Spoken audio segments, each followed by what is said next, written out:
She became a bride the day she stopped believing in love. No veil, no music, just a one-way stagecoach, a torn-up past, and a letter from a man who promised her nothing except not to lie.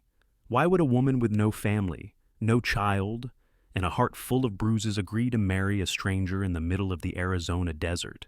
And why would that man, a widowed cowboy who once buried his daughter with his bare hands, ask for a wife not to love him, but simply stay?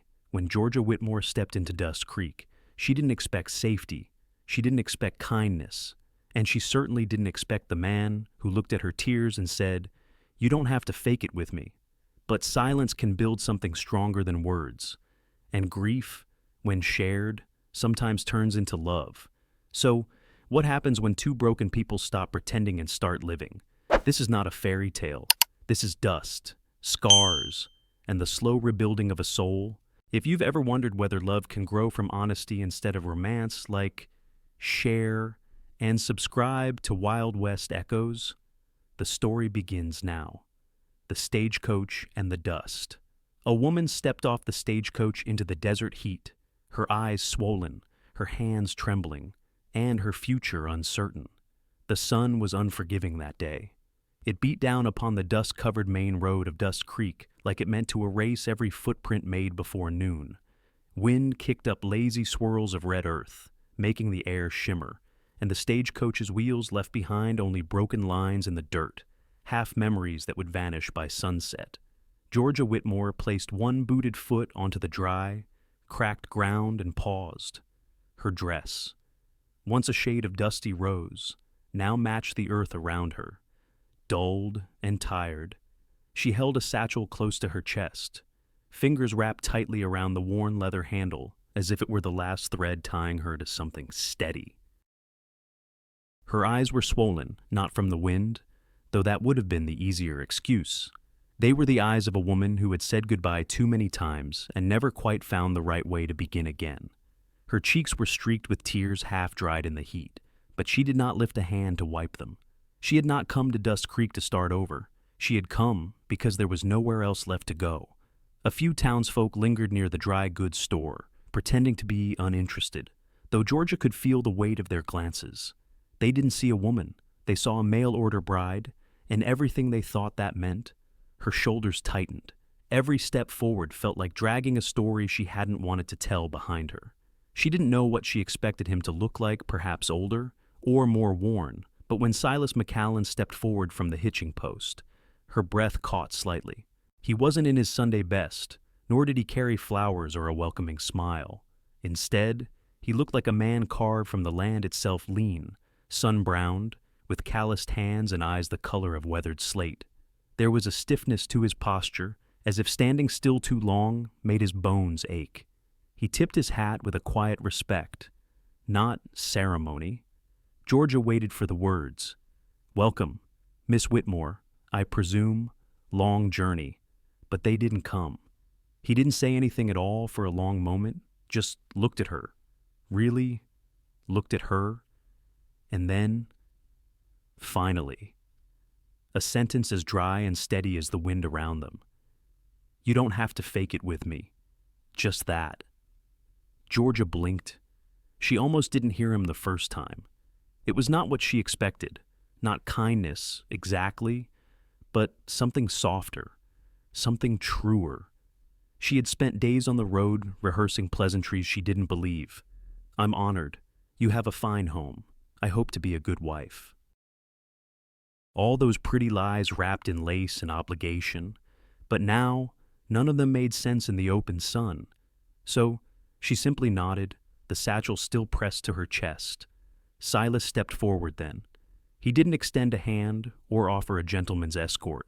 Instead, he reached out and took the satchel from her gently, without force, without question.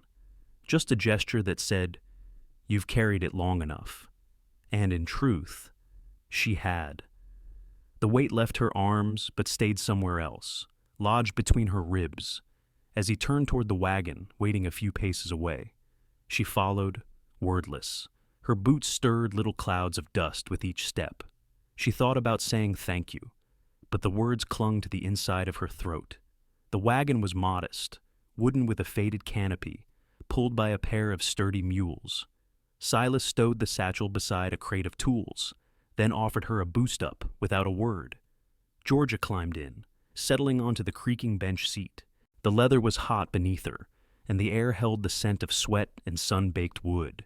He climbed up beside her, cracked the reins, and the wagon rolled forward. The town didn't wave goodbye. Neither did she. The road stretched ahead like a long question mark, winding through dry scrub and brittle grass. Mountains loomed in the distance like silent judges, their peaks pale against the washed-out sky. The silence between them wasn't uncomfortable, but it wasn't companionable yet either. It simply was honest, like the land. Georgia stole a glance at him from the corner of her eye. His jaw was sharp, the kind that looked like it had once clenched too many words and learned to hold them instead. His hands gripped the reins like they were the only things he trusted to stay steady. There was a stillness about him that didn't feel cold. It felt quiet. And for the first time in weeks, Georgia felt no need to speak, just to fill the air. She turned her eyes back to the road and let the wind tug at the strands of hair that had come loose from her braid. A hawk circled overhead, its wings wide and steady, as if reminding her that sometimes flight was not escape, but arrival. The ride stretched on, mile after mile of rust-colored earth and fence posts and shadows that moved slowly. She didn't know where exactly they were going, only that he had said home when they set off. Home. A word that no longer belonged to her.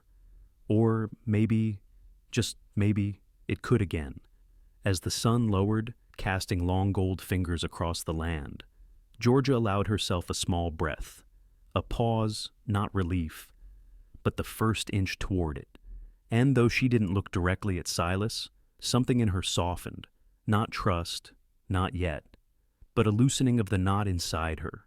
She would wait to cry again, and when she did, it wouldn't be out of fear. Just as the wagon rounded the bend, her eyes flicked sideways just once and caught his profile in the evening light. She looked away quickly, but the thought had already settled. Maybe he wasn't here to fix her. Maybe he was just willing to stand beside the broken parts. The house with quiet walls. The house was bigger than she'd imagined, but quieter than she'd feared. The wagon rolled to a stop as the last light of day stretched thin across the horizon. Georgia blinked into the sun, trying to decipher the outlines of what would now be her new world. The McAllen Ranch stood alone, several miles from Dust Creek, as if the land had both accepted and isolated it. The house itself was 2 stories high, built of red rock and timber darkened by weather and years. Wide porches framed its sides, shaded by a sloping roof. A windmill creaked faintly in the distance, and the fields around it bore the scars of both labor and time. It was quiet. Not the kind of quiet that unnerves, but the kind that waits, as if the house had been holding its breath for someone to return. Georgia stepped down without a word. The air smelled of dust and something faintly sweet, perhaps sagebrush or dried lavender. Her boots crunched against gravel as Silas lifted her satchel from the back and handed it to her, then led her up the porch stairs. The wood creaked beneath their feet. He opened the door without ceremony and stepped aside to let her in first. The interior was cooler than she expected, shaded and still. Her eyes took a moment to adjust. The foyer opened into a sitting room, with an old but well-kept settee and armchair facing a large stone fireplace. On the mantel sat a collection of items, a rusted horseshoe, a candlestick, and a small, framed photograph turned face down. George's gaze lingered on the photo, but she said nothing. She knew enough about grief to recognize its shape, even when it was trying not to be seen. Silas gestured toward the staircase. "You'll have the room at the end of the hall upstairs," he said softly, not looking directly at her. "There's no rush, no expectations. This place is yours to move through at your own pace." She nodded. No words. Just gratitude that didn't quite fit into sound. The stairs were wide but worn, the banister smoothed by years of hands that had long since let go. Her room was small but clean, with a quilt folded neatly at the foot of the bed and a wash basin near the window. There were no flowers in a vase, no ribbons, no traces of anyone who might have prepared it for a bride. Georgia was oddly relieved. Silas placed her satchel just inside the door and left without another word. She sat on the edge of the bed, fingers pressing into the linen-covered mattress, feeling its firmness. Outside, the land stretched endlessly, framed by a window that faced west. The sunlight spilled into the room in wide stripes, painting golden shapes on the wooden floor. For a moment, she didn't move. Then slowly, almost mechanically, she opened her satchel and pulled out the one thing she'd kept closest during the journey, a small, weathered leather-bound journal, its edges frayed and corners bent. Her name was written inside in small, neat script, though it was beginning to fade. She opened it somewhere near the middle, found a blank page, and picked up the pencil tucked in its spine. "This place is too quiet to lie to," she wrote, "and maybe that's what I need." She paused, then added, "The man says little, but his silence feels like something I can lean against. I don't know what that means yet." She closed the book gently and placed it on the nightstand. A thin line of dust coated the surface, but she didn't wipe it away. It felt wrong to erase what had settled naturally.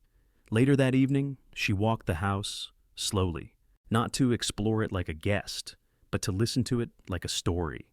The dining room was long and empty, the table set for no one. A large oil lamp hung from the ceiling, unlit. There were chairs enough for 6, but all pushed in evenly, unused. In the kitchen, she found a tin of tea, a few jars of dried goods, and a pie tin that had clearly not been used in a while. The sink was scrubbed but old, the water pump steady. Every room carried a stillness, like a hush after a prayer. But it wasn't until she returned to the sitting room that something shifted.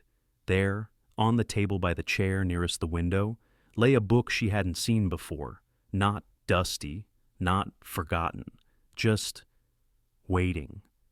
Its green cloth cover was soft with age. The title faded but still legible, Medicinal Plants of the Southwest. She felt her breath catch. She ran her fingers along the spine, heart thudding louder than it had all day. No note, no explanation, but she knew what this was. In Nashville, before everything fell apart, before her husband's uniform turned to ash and her womb turned to silence, she had taught a class of young women how to brew tinctures and teas from roots and flowers. Her voice had been sure then, her hands steady. She hadn't opened a book like this in years. It wasn't a gift, it was an invitation. She picked it up, held it close, and let herself feel just for a moment the warmth of being remembered, even if he hadn't known her long enough to remember much. Upstairs, the sky outside her window had begun to change. She stood at the glass and watched as the sun began to dip behind the low hills, setting fire to the clouds in strokes of orange and pink. The land no longer looked dead, it looked resting, still, patient. She had not expected Arizona to be beautiful, but tonight, it was. And for the first time since arriving, Georgia exhaled without bracing. Bread in silence. They sat across from each other, the clink of silverware louder than any words they dared to speak. The dining table was longer than it needed to be for 2 people, and that made the silences stretch even further. Georgia sat at one end, Silas at the other, not out of formality, but habit. It was easier to hide from the weight of conversation when there was space between them. The first evening meal was a simple one: cornbread, beans, and coffee that had been warming on the stove since late afternoon. Georgia had made the cornbread from memory, the way her grandmother had taught her, but her hands trembled slightly as she sliced it. Not from fear, at least not the kind she could name, but from that fragile sense of being watched without judgment, and still fearing judgment all the same. Silas ate with quiet concentration. He didn't heap praise on her food, nor did he criticize. He passed the salt without being asked. He refilled her cup without comment. The clink of silverware and the soft crackle of firewood were the only sounds between them. It became a rhythm in the days that followed. By the 3rd morning, Georgia had found the cookbook tucked into a drawer near the hearth, a leather-bound collection of regional recipes, handwritten and yellowing at the edges. She took it as a challenge, not to impress Silas, but to prove to herself that she could belong here. Somehow, not as a guest, not as an ornament, but as someone useful, steady, capable of building something again. She kneaded dough in the early mornings, her hands dusted with flour, her mind drifting to gentler memories of cinnamon in winter, of yeast rising on windowsills. She chopped herbs, stirred stews, and learned to use spices native to the Southwest. The food wasn't fancy, but it was honest. And Silas noticed. He didn't say much, but he started lingering just a little longer at the table. He took second helpings without glancing up, and once, when she made a peach cobbler from tinned fruit, he closed his eyes after the first bite. That was all she needed. One evening, as they ate by the soft glow of the oil lamp, she dared to speak first. "I read the book you left," she said, her voice careful, as though balancing on a tightrope. Silas didn't look up right away. Then he gave a small nod and said simply, "Figured it might feel familiar." "It did," she replied. "It reminded me of teaching." He smiled just barely. "You miss it?" She nodded, surprised at the lump in her throat. "I think I miss the sound of curious voices, the questions." The silence was different there, not as heavy. He looked at her, then not through her, not past her, but at her. And in that glance, she felt something shift, not dramatically, but meaningfully. "Some silences," he said after a long pause, "just need time to turn into something else." From that night on, they began talking in the way quiet people do, sparingly, but with intention. She learned that he liked music, especially fiddle songs played slow and low in the evening. He learned that she had a soft spot for growing things, and that she still dreamed of having a garden, though she hadn't touched a trowel in years. One morning, just after sunrise, she followed the smell of fresh hay outside and saw him kneeling beside a small, neglected patch of earth near the side of the barn. It was little more than a rectangle of broken soil, surrounded by uneven stones, half choked with weeds. Silas worked quietly, removing dead roots with a hand fork, wiping sweat from his brow with his sleeve. Georgia stood a while, watching, her fingers wrapped around a cup of tea gone lukewarm. She cleared her throat gently, not to startle him. "Was this your daughter's?" she asked, her voice soft. Silas looked up, his expression unreadable. Then he nodded once. "She used to plant wildflowers there. Said they liked the sun better on that side." Georgia stepped closer. She crouched beside him, running her hand over the soil. It was dry, but not hopeless. "Would you mind if I tried to grow something?" she asked. Not looking at him, Silas didn't answer with words. Instead, he stood, dusted his hands, and walked into the barn. When he returned, he carried a small tin of seeds, some marked, some not. He handed them to her, as if handing over a fragile story. Georgia took them with both hands. That afternoon, they worked side by side in the dirt. No plan, no blueprints, just two people pulling weeds and turning soil under the same sun. They didn't talk much, but when their fingers brushed briefly over the same patch of earth, neither of them pulled away. They planted wild basil, prairie clover, and a handful of unidentified seeds that Georgia promised to name once they sprouted. She pressed each one into the earth gently, whispering little things under her breath, not spells, not prayers, but hopes disguised as habit. As they stood back and surveyed their work, the wind picked up just enough to carry the scent of turned soil and a hint of approaching rain. Georgia felt the corners of her mouth lift, not into a smile, exactly, but something softer, something growing. She looked over at Silas, who was wiping his hands on his trousers, his face turned toward the horizon. And though he didn't say it aloud, she could almost hear the thought in him. This is how things begin again. The dream she couldn't shake. She woke screaming, her voice swallowed by the desert night. It was some time past midnight when the cry tore from her throat, raw and ragged, the kind of sound born not from fear, but from memory. Georgia bolted upright, her breath frantic, her hands clutching at the sweat-damp sheets as if they might anchor her to the present. But the room was dark, silent, and the dream still clung to the edges of her mind like ash. The image of the medical outpost, once her husband's pride and lifeline to the wounded, still burned behind her eyes. The sharp crack of the explosion, the rush of hot air, the screams that came after then, silence, dust settling on blood, his face, motionless, and behind it, the worst part, the glances, the whispers, the family who once kissed her cheek, now looking at her as though she were cursed. She wrapped her arms around her knees and rocked, trying to find breath in the stillness. She hadn't had that dream in nearly a year.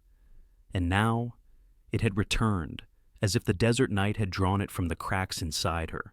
Then, a knock, soft, just one. The door creaked open, and there stood Silas. He didn't step in at first, didn't ask questions. He waited, eyes adjusting to the dark, his frame outlined by the glow of the hallway lamp behind him. She turned her face away, ashamed of being seen like this, undone, bare. But he entered quietly, carrying a glass of water in one hand and a folded wool blanket in the other. He placed the water gently on the nightstand. Then he offered the blanket, not as something to fix her, but something to hold on to. No words passed between them, and maybe that was mercy, because she couldn't have spoken even if she tried. She took the blanket with both hands, her fingers brushing his for the briefest second. He didn't linger, didn't reach to comfort. He simply nodded once, then stepped back into the hall, closing the door behind him with a quiet that felt almost like reverence. The next morning, the house smelled faintly of cedar smoke and coffee. Georgia came down with her hair still damp from a quick rinse. Her hands were steady, though her heart wasn't.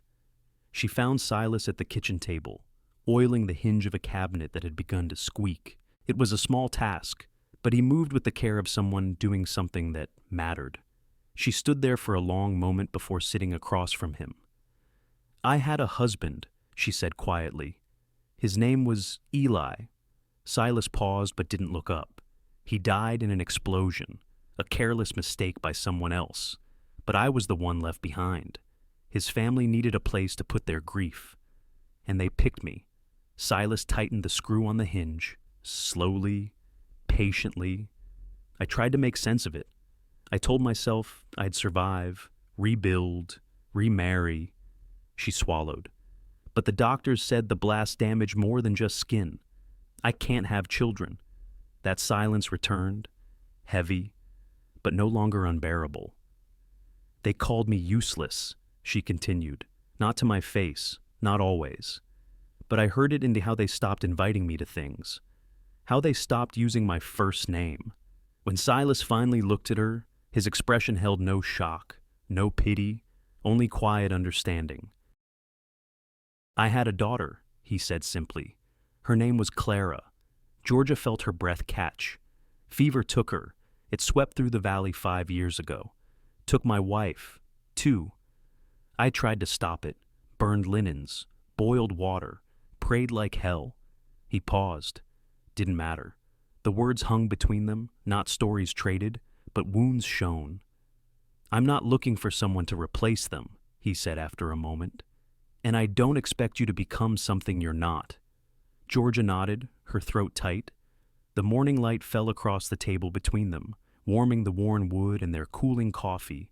Then, suddenly, the tears came, not loud, not frantic, just slow and full, as if every unspoken ache had finally found a way out. She turned her face slightly, wiping at her cheek, embarrassed to be unraveling again. But Silas didn't flinch. He didn't console. He simply stayed. That was enough. Later that afternoon, Georgia returned to her room, pulled the journal from the nightstand, and opened to a fresh page. Her hand hovered over the paper before she began to write. "He saw my scars," and didn't look away. The ink bled slightly in one spot where a tear had fallen, but she didn't blot it. Some things, she realized, were meant to soak in. A saddle for her name. "I figured you'd ride side saddle," he said. Turns out you were built for the trail. The saddle creaked beneath her, leather worn but firm, as Georgia adjusted her seat atop the sorrel mare named Millie. The early morning sun had barely crested the hills, and the air was still soft with dew, dust not yet rising. Her fingers gripped the reins with quiet confidence, not tight, but not timid either. Silas rode beside her on a taller bay named Boone, his shoulders relaxed, posture easy. He glanced her way once, as if checking her balance, but said nothing at first. The horse's hooves thudded gently against the packed dirt, the only sound between them until he finally spoke. "I figured you'd ride side saddle." Georgia looked over, eyebrow lifted, the ghost of a grin teasing her mouth. "Turns out," he added, eyes forward again, "you were built for the trail." She didn't answer with words, but nudged Millie into a smoother gait, dust trailing behind like ribbon. Her braid bounced against her back, and her skirt, tied at the knees for freedom, caught the wind. She looked, for the first time in years, not like someone trying to belong, but like someone who already did. Silas took her along the ridge trail behind the barn, where the land opened into low valleys and shallow streams. He pointed out landmarks with quiet affection. Old Widow's Rock, where lightning once split a boulder clean in half. Turkey Hill, where quail like to nest in spring. The place locals called Devil's Elbow, though neither of them could agree on why. Each name was said gently, like remembering an old friend. Georgia listened, absorbing the land like pages of a book. The wind tugged at her sleeves, and the air smelled faintly of juniper and horses. Her heart beat slower here, less like something trying to escape and more like something settling in. Midway through the ride, they stopped near a shallow stream for the horses to drink. Georgia dismounted, letting her boots sink slightly into the soft bank. She crouched, cupping her hand to splash water over her neck, then stood and turned toward the horizon. The sky was beginning to fold itself into amber and rose, the kind of colors that didn't seem real unless you saw them with your own eyes. She pointed, not at anything in particular, just the stretch of open sky. "I've never seen a sunset so beautiful it made me forget to breathe," she said softly, voice like velvet caught in wind. Silas laughed, not a chuckle, but a full laugh, not loud, but honest. Georgia looked over, startled, then smiled, a true one, not a practiced tilt of the mouth, but something round and full and alive. It was the first time they had laughed together. The ride home was slower, not because the trail demanded it, but because neither of them seemed in a hurry to end the moment. The quiet between them was no longer full of questions. It was full of knowing, of possibility. As they neared the last stretch of trail, Silas turned his horse up a narrow, almost hidden path that wound its way toward a gentle rise. Georgia followed, curious.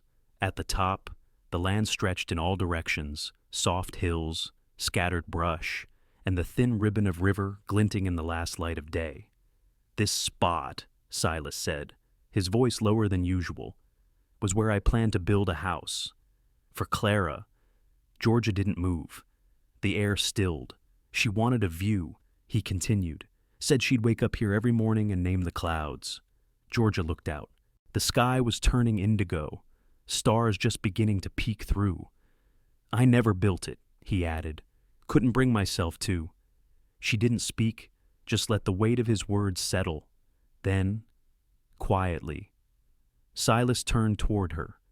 "But if you ever want this land, to grow something, or build something, or name it for yourself, I'd like that."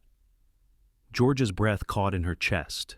He hadn't said the word home, but it was there, not offered as a favor, not laid out as expectation, just a place, a gesture, a truth. She looked around, eyes tracing the outline of the land, then down to her boots, still dusty from the ride. Her hands were raw from rains, her face sun-kissed, her heart not quite aching the same way it used to. That night, back in her room, she opened her journal. She didn't need many words, just one line, "I think I'm staying." The book. She thought he never read. She thought she kept her thoughts hidden in ink. She didn't expect him to sew the binding back together. Georgia placed the leather journal on the small writing desk by the window. The afternoon sun fell in straight lines across the page, illuminating the loop of her handwriting. "I think I'm staying." She closed it gently, her fingertip trailing over the frayed spine. Yesterday. The journal had slipped from her grip as she hurried down the stairs.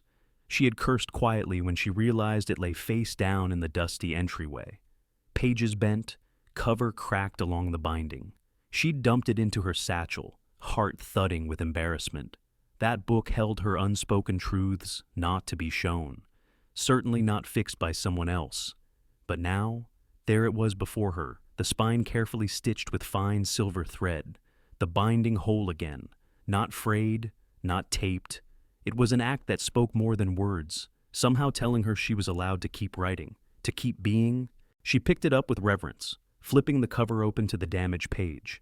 The silver stitches glinted in the light, neat and deliberate. He had seen, and instead of exposing her, he had mended. Her pulse hammered like a drum in her chest. Anger flickered. Was this an invasion of privacy? But it was quickly replaced by something gentler. She moved across the room and found Silas in the kitchen, tending to a pan of coffee. The house smelled of warmth. The aroma of fresh brew mingled with something faintly herbal. She cleared her throat.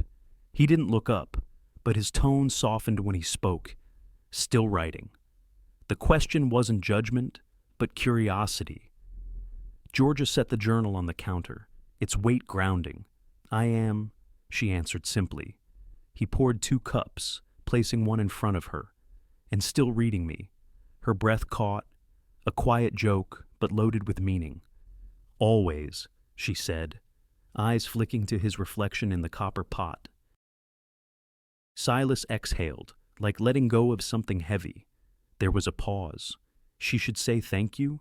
She didn't know how. Instead, she nodded.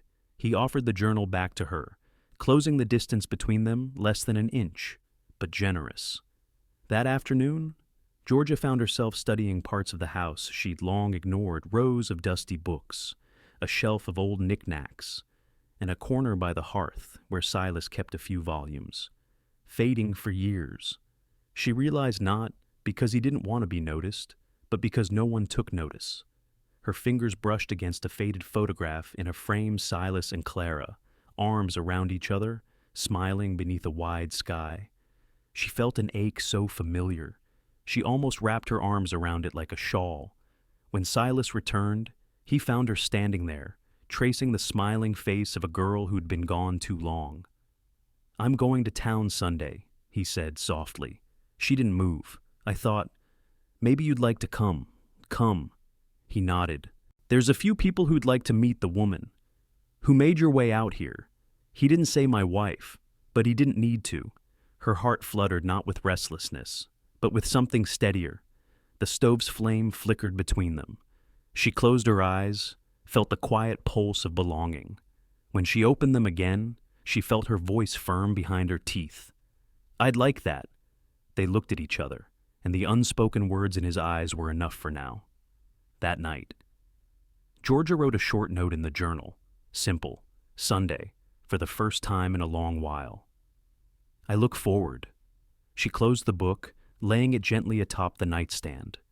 The room was still, but there was a warmth now. She was no longer writing in the dark. The woman in the blue dress. It wasn't lace or satin, but the blue cotton dress made her feel like herself again, for the first time in years. The bell above the seamstress's door gave a soft chime as Georgia stepped inside, the smell of linen and lavender soap welcoming her like an old friend. Sunlight filtered through the lace-curtained windows, casting a golden hush over the bolts of fabric stacked along the walls. She hadn't planned to choose a dress that day. In truth, she hadn't planned to feel ready.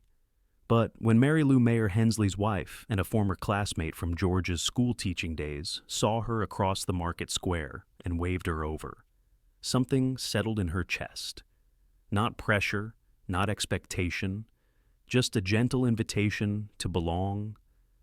Oh, my stars, Georgia Whitmore.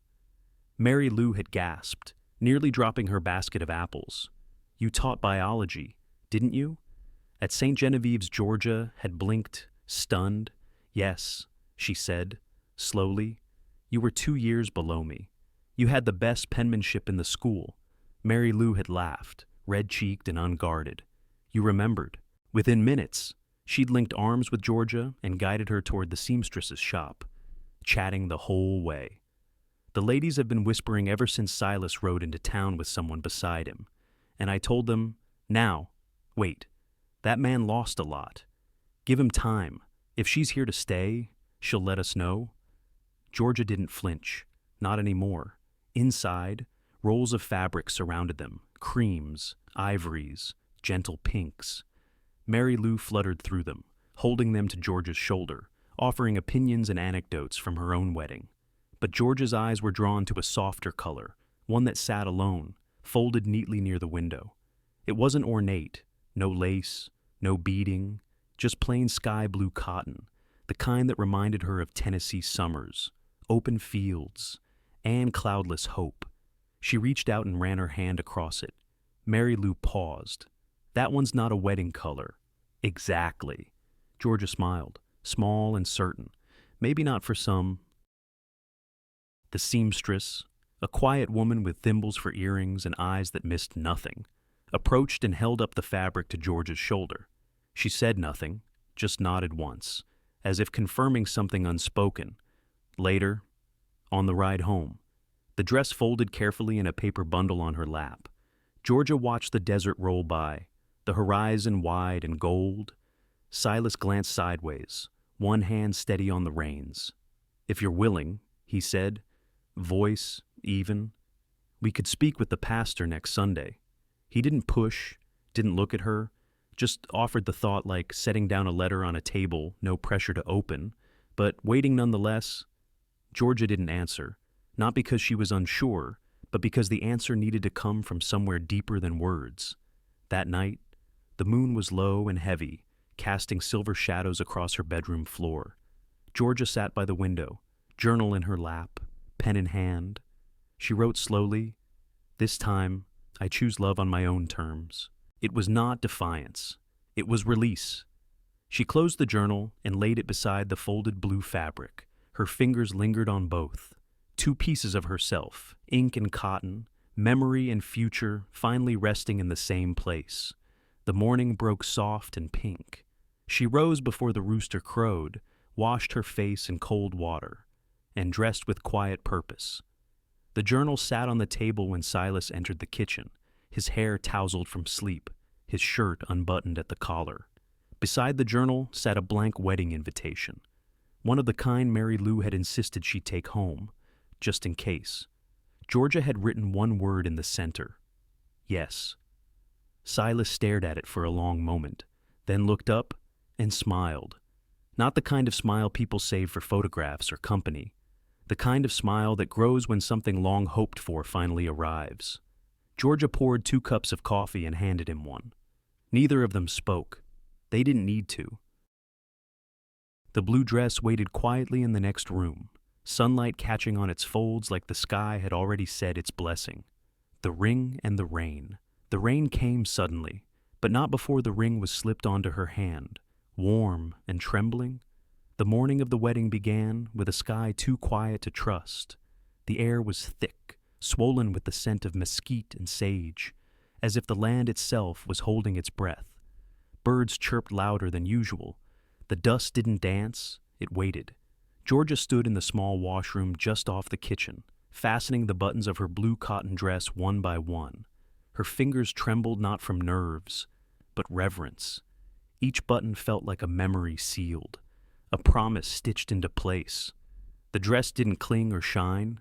It didn't need to. It moved like it belonged to the wind and the woman who chose to wear it. In the main room, Silas stood at the window, adjusting the cuffs of a suit that hadn't seen light in nearly a decade. The fabric still held the faint scent of cedar where it had been stored, old but intact, like the man himself. He glanced down at his boots polished but still worn, and wondered briefly what Clara might have said if she could see him now. Probably something like, "Don't wrinkle your nose so much. Pa. She's already seen your bad side. Under the wide porch roof of the McAllen Ranch, they gathered. Not many, just Mary Lou, the pastor and his wife, and 2 ranch hands who'd been with Silas since before the world fell apart. They stood in a crooked half circle, boots lined up on the old wooden planks, coffee mugs steaming in the morning air. Georgia stepped out first, her boots soft against the floorboards, the blue dress catching the light. Silas turned, and for the briefest moment, all the noise in the world fell away. There she was, not someone borrowed, not someone patched together, but a woman whole, despite everything. He met her at the center, beneath the archway of hanging lanterns she had strung herself the night before. The pastor began to speak, his voice low and grounded, not performative. Georgia barely heard the words.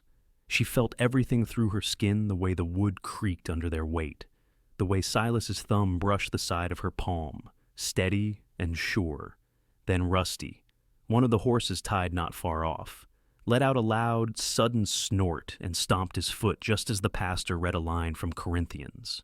The old board beneath him cracked sharply, and a ripple of laughter swept the porch. Georgia's head tipped back as she laughed. Silas followed. Even the pastor smiled, clearing his throat before picking up where he left off. When the time came for the vows, neither of them read from paper. Georgia simply said, "I thought I was done believing, but you didn't ask me to believe again. You just stood still long enough for me to remember how." Silas said, "You walked into my silence and didn't try to fix it. You just stayed, and somehow, that's what healed it." The pastor reached into his coat pocket and handed Silas the ring, simple, gold, worn thin in one spot where it had once belonged to his mother. He didn't ask if Georgia wanted diamonds or jewels. She wanted something real. He took her hand, and with a small breath, slipped the ring onto her finger. That's when the rain came. Not a storm, just a soft, unexpected shower. The kind that slips in sideways, quiet but certain. It tapped gently against the roof, rolled down the eaves, and darkened the dust into clay. Gasps and laughter echoed among the guests as they stepped back a pace or two. But Georgia and Silas stood still. The pastor's voice, now almost reverent, declared, "Silas McAllen, you may kiss your bride." Silas hesitated not out of doubt, but wonder. His eyes searched hers, asking without words if this was real, if she was sure, if now was truly the time. Georgia didn't wait. She stepped forward, cupped his jaw gently, and kissed him. Not deep, not dramatic, but full, like finishing a long letter written by hand, sealed with breath and hope and memory. When they broke apart, the porch was quiet again save for the patter of rain and the soft shuffle of boots behind them. Later, after the guests had left and the last of the pie had been wrapped in cloth, Georgia stood at the edge of the porch. The world was soaked in silver. Raindrops danced on the earth like tiny blessings. She held her hand out, palm up, letting one drop settle into her ring's golden curve. She whispered to herself, not a declaration, not a vow, just a truth. "I made it." Behind her, Silas was already lighting the fire. The things that make a home. Home wasn't built in bricks and wood, but in shared coffee spoons, folded linens, and quiet laughter in the evening. The morning light filtered through the kitchen window in soft streaks, warming the terracotta tiles beneath Georgia's bare feet. The air smelled of rosemary and something faintly sweet molasses. Maybe. On the table lay a fresh cloth she had just finished hemming the night before, its corners embroidered with tiny bluebells, imperfect but lovingly stitched. Georgia moved through the kitchen the way a pianist returns to an old melody. She reached for the coffee tin, measured precisely 2 spoonfuls, and set the kettle on. The creak of the old floorboard near the pantry no longer startled her. It was part of the rhythm now, part of the song of this home. She folded linens slowly, the way her mother once had creases pressed by hand, corners kissed with lavender water. Then she opened her mother's old recipe book, the spine held together with ribbon, and found the page marked peach butter biscuits. The ink had faded, but the memory hadn't. In another part of the property, Silas knelt beside a half-finished coop. The old chicken house had served its time, but now it leaned like a tired man at dusk. He'd started rebuilding it a week ago, not because the hens complained, but because Georgia had mentioned almost shyly that she missed the smell of fresh eggs in the morning. He wiped sweat from his brow and drove another nail into the frame. Near his feet lay a sketch of the new sheep pen, his latest project. He'd never raised sheep before, but when Georgia casually mentioned wanting to try her hand at cheesemaking, he had quietly begun asking around town. That evening, they sat together on the front porch, reading by the light of a lantern that swung gently in the breeze. Georgia held a worn copy of Walden, her fingers trailing under the words. Silas had taken a liking to local folk tales, ones with more animals than people, usually, but tonight he read nothing. He just listened to her voice as she read aloud a line she liked. They didn't talk much, but their silences had changed shape. Now, it was like soft soil. Something could grow there. One Thursday afternoon, Georgia pushed the rocking chair aside and swept the porch. She paused, looked at the cleared space, then placed a small table and 5 stools just beneath the archway. She lined up slates, chalk, and a row of books tied with twine. The first student arrived a little early. Anna May, with 2 braids and a missing front tooth. Then came James, and then the twins, Elsie and Ruth.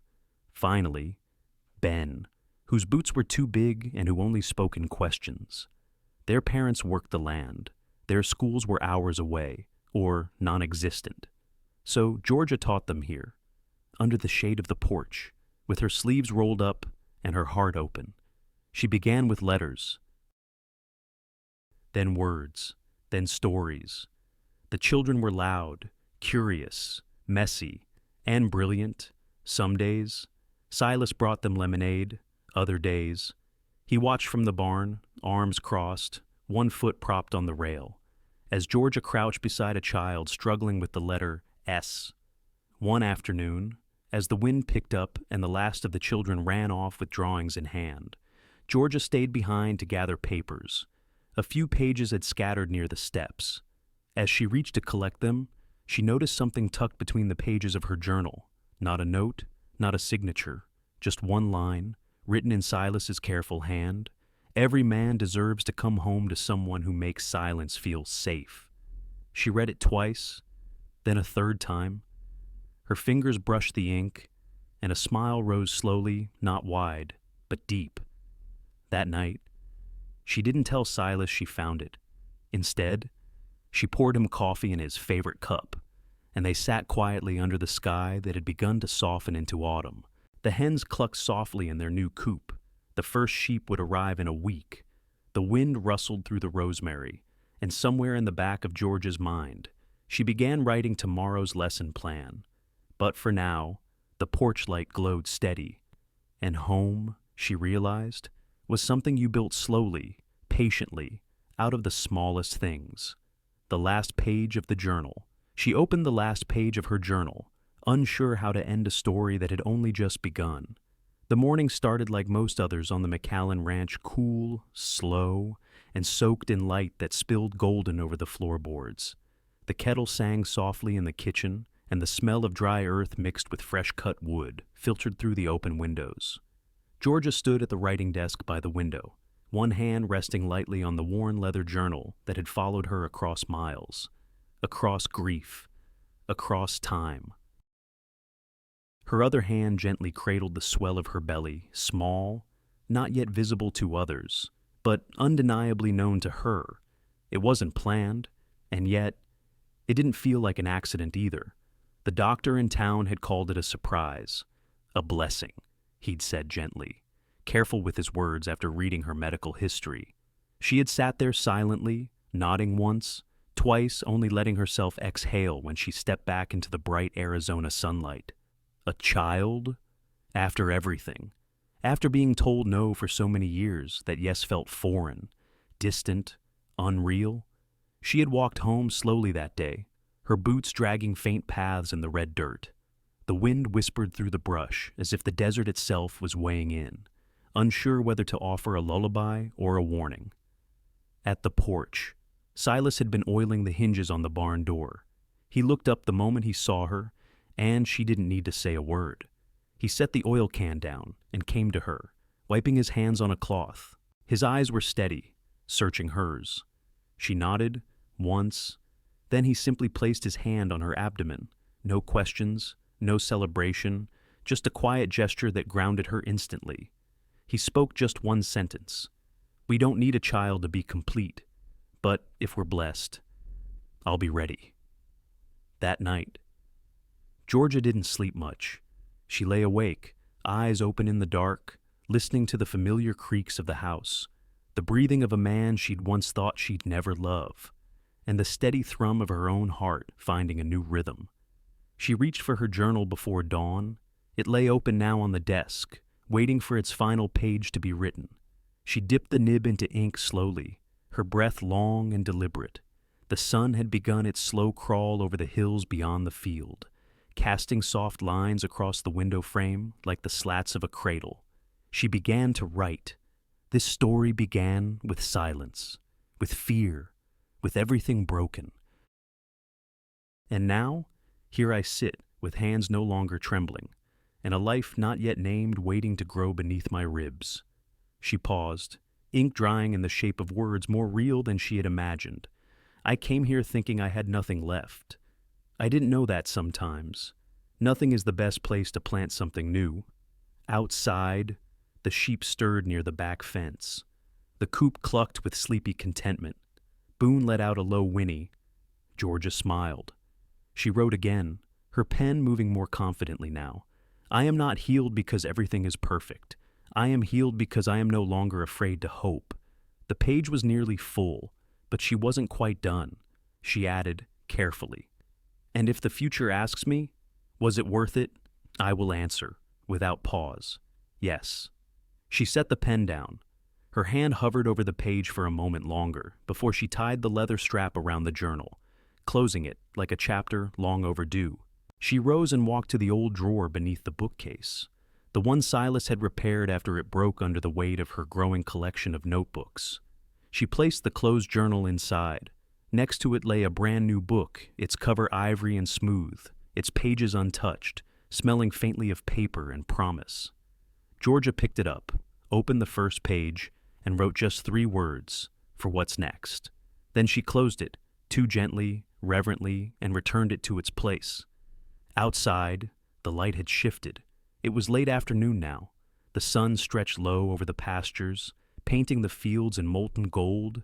A few clouds rolled lazily through the sky, their shadows passing like slow thoughts. She stepped out onto the porch, wrapping a soft shawl around her shoulders. The wind caught a few strands of her hair and tugged them free.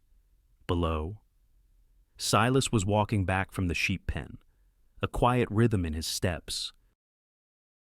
He waved without saying a word, and she returned it with a small nod. Georgia turned toward the western horizon. The land was open, generous, vast. She placed her hand over her belly again, feeling not movement yet, but the pulse of something beginning, not just in her body, in her story, in her life, and in the warm, orange light of the setting sun. She whispered not to herself this time, but to whatever might be listening. No more pretending. This is mine. This is real. And inside, on a shelf by the window, a new journal waited with its pages wide open. Sometimes, healing doesn't come in loud declarations or grand gestures. It comes in the quiet moments we choose to stay. Georgia and Silas didn't fall in love the way stories often tell us.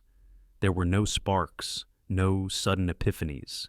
Instead, there was honesty, shared silence, and the slow rebuilding of trust. Their story reminds us that life's second chances don't always arrive wrapped in romance. They come in the form of someone who sees your scars and chooses not to look away. For anyone who's felt too broken, too old, or too late for love or meaning, this story whispers a quiet truth. You are not too late, you are right on time for something real. The greatest kind of love isn't always passionate, it's patient.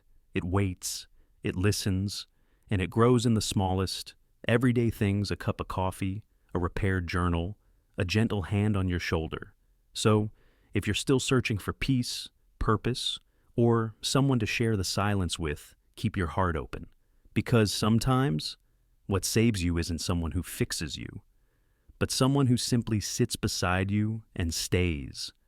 Thank you for sharing your time and heart with us today.